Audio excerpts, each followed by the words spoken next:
Steel ഗ്ലാസ്സിൽ കുടിക്കണം.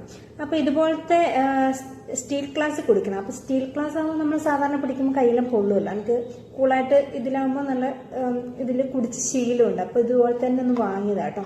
അപ്പൊ ഇതിന്റെ ഒരു മിസ്റ്റേക്ക് എന്താ വെച്ചാൽ കുറച്ച് നാൾ ഉപയോഗിച്ചു കഴിഞ്ഞപ്പോൾ ഇതിന്റെ ഈ സൈഡിൽ നിന്ന് ഇങ്ങനെ കുടിക്കുന്നതിനനുസരിച്ച് ഇതിന്റെ ഉള്ളിൽ നിന്നും വെള്ളം വരാൻ തുടങ്ങി.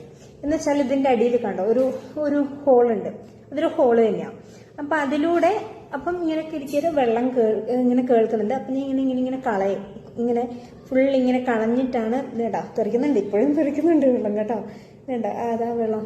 അപ്പം അങ്ങനെ വെള്ളം കളഞ്ഞിട്ടാണ് ഞാൻ കുടിക്കാറ്.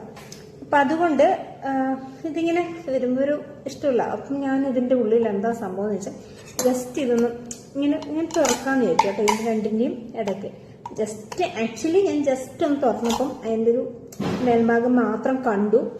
അപ്പൊ ഞാൻ വിചാരിച്ചു അതിന്റെ ഒരു വീഡിയോ എടുക്കാന്ന് വെച്ചിട്ടാണ് ഞാൻ പിന്നെ അതുപോലെ വെച്ചത് കേട്ടോ. ഇതിപ്പം തുറന്ന് ഞാൻ ഇതിന്റെ ഇത് കാണിച്ചു തരാം എന്താ ഇതിന്റെ അവസ്ഥ എന്നുള്ളത് കേട്ടോ. കുറച്ചൊരു ബുദ്ധിമുട്ടുണ്ട് ഇത് തുറക്കാന്. പിന്നെ അടഞ്ഞുപോയി. കുറച്ച് തുറന്ന് വന്നതായിരുന്നു. ഒരു മിനിറ്റ്. അപ്പൊ ഇത് കത്തി എടുത്തിട്ടുണ്ട്. അപ്പൊ ഇത് കൈ പോവാ അടക്കട്ടെ. ഇനി സ്പൂണിനെ കൊണ്ട്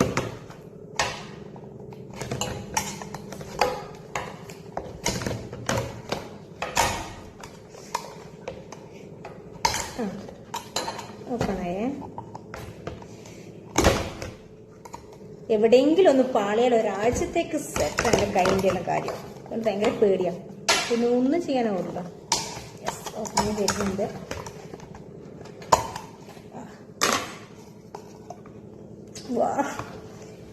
ഇങ്ങനെയാണുള്ളത് ഗ്ലാസിന്റെ. മോനെ ഇത് കാണിച്ചു കൊടുക്കട്ടെ. വേണ്ടോ സ്റ്റീൽ ഭാഗം ഇങ്ങനെയാണുള്ളത്. ഇവിടെ ഫുള്ള് ഇത് കണ്ടോ ഫുള്ള് അഴുക്കുണ്ട്. ഗ്ലാസിന്റെ കപ്പിന്റെ ഉള്ളിലാണോ? ഇതാണ് അവസ്ഥ. ഫുള്ള് ഇത് എനിക്ക് തോന്നുന്നു ഇതിലും നിങ്ങൾ കാണുന്നതിനേക്കാളും ഇച്ചിരി കൂടി ഡാർക്കിലാണുള്ളത്. ഒരു വീഡിയോയുടെ ഒരു ഇതുകൊണ്ടാണ് ഇത്രയും ഡേർട്ടുകൾ ഇതിനകത്തുണ്ട്.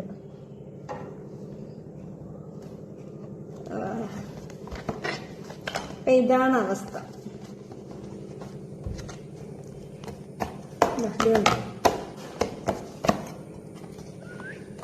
ഇങ്ങനെയാണുള്ളത്. ഫുള്ള് അഴുക്കാട്ടോ. ഇത് ഫുള്ള് ഡിസൈനൊന്നും അല്ല. ഇതാ കയ്യിലിതാ ഇങ്ങനെ വരുന്നുണ്ട്.